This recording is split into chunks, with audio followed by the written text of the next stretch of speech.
Fox 31, Denver.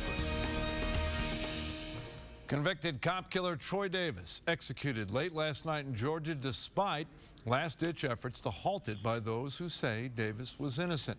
His fate was up in the air for a few tense hours last night.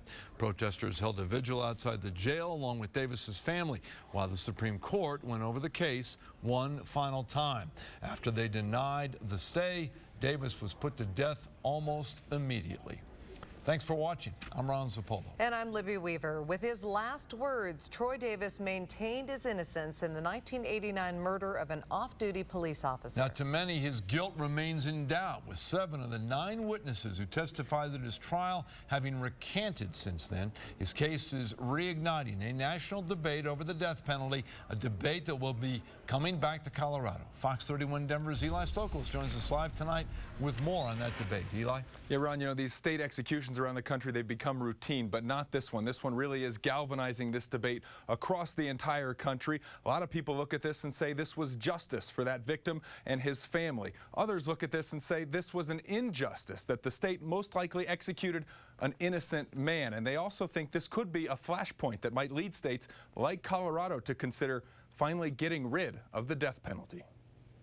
Troy Davis is dead, but doubt about his guilt lives on. I've been dealing with death penalty cases for 30 years, and I am astonished that this execution went through.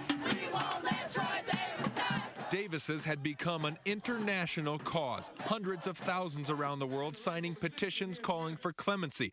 They noted that 7 of the 9 witnesses against Davis have since recanted, and that no physical evidence ever tied him to the crime. We don't know if he's guilty or innocent. We do have doubts about it. CU criminologist Michael Radlett says the death penalty carries too high a cost, and not just for the innocent who might be executed, but for states constantly fighting court battles just to carry it out. The death penalty costs anywhere between 4 and 6 times more than life without parole. Today in Colorado, we're spending millions of dollars on each death penalty case. Many think the cost is worth it, especially Rhonda Fields. Her son was murdered before he could testify in a trial.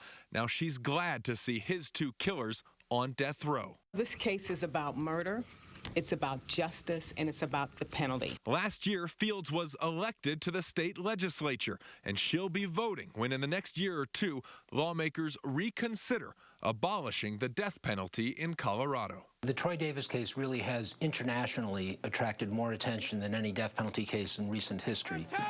The more people know about the death penalty, the more likely they are to stand opposed to it.